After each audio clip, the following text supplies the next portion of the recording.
એક બાજુ ખેડૂતો દ્વારા ખેતરમાં રવિ પાકની ઉછેર કરવામાં આવી રહી છે તો બીજી બાજુ ચોમાસામાં વાવવામાં આવેલ મગફળીની ગુજરાતના વિવિધ માર્કેટિંગ યાર્ડોમાં આવક થઈ રહી છે। સરકાર દ્વારા જાહેર કરવામાં આવેલ એક આંકડા મુજબ આ વર્ષે ગુજરાતમાં 15 લાખ હેક્ટરમાં મગફળીનું વાવેતર કરવામાં આવ્યું હતું। આ સિવાય સૌરાષ્ટ્રના સાથે સમગ્ર ગુજરાતમાં મગફળીનું તેલનું પર વ્યવસાય ચાલે છે। પરંતુ તમે જાણો છો જે મગફળી આજે ગુજરાતના એક મુખ્ય પાક બની ગઈ છે તેને રાજ્યમાં આવીને કોઈ ઘણું વધુ સમય નથી થયું।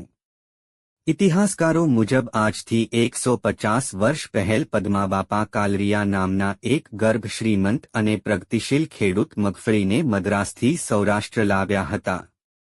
વાત જાણો એમ છે કે આજથી 150 વર્ષ પહેલા ધોરાજીમાટી મારડ તાબેના પીપળિયા ગામના વતની પદ્માબાપાએ મદ્રાસ ગયા હતા, જ્યાં તેઓએ પ્રથમવાર મગફળી જોયું અને તેના પાક વિશે માહિતી મેળવી। ત્યાર પછી તેઓ પોતાના કેડિયાના બંને ખિસ્સામાં જેટલી સમાય તેટલી મગફળી લઈને ગુજરાત પરત ફર્યા।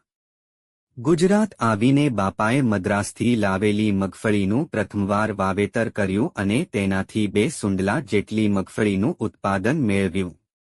મગફળીના દાણાથી બીજી વાર વાવેતર કર્યું। પહેલી વખત ઉતારા મેળવ્યા પછી પદ્માબાપાએ મગફળીનું વેચાણ નથી કર્યું પરંતુ તેઓ તેમાંથી દાણા કાઢીને બીજી વાર વાવેતર કરી દીધું, જ્યાંથી તેઓ મોટા ભાગે ઉત્પાદન મેળવ્યું। આ ઉત્પાદનને બાપાએ બધા સગા વહાલામાં વહેંચી અને તે બધાએ પણ મગફળી વાવી। આવી રીતે ધીમે ધીમે સમગ્ર સૌરાષ્ટ્રમાં મગફળીનું વાવેતર શરૂ થવા માંડ્યો। આથી મગફળીને સૌરાષ્ટ્ર અને ગુજરાતની ઓળખ બનાવવાનું શ્રેય પદ્માબાપાને જાય છે। જણાવી દઈએ કે રાજાશાહીના તે સમયમાં ધોરાજી ખાતે મળેલા એક સંમેલનમાં પદ્માબાપુના મગફળીનું ઉતારા મેળવ્યા બદલ સન્માન કરવામાં આવ્યું હતું અને તેઓને મગફળીના પિતાનું બિરુદ આપવામાં આવ્યું હતું। આજે સૌરાષ્ટ્રનું મુખ્ય ચોમાસું પાક। વર્તમાનમાં પદ્માબાપાનું તૈલીચિત્ર ધીરાજી ખાતે અને ગોંડલ માર્કેટિંગ યાર્ડમાં મૂકવામાં આવી છે।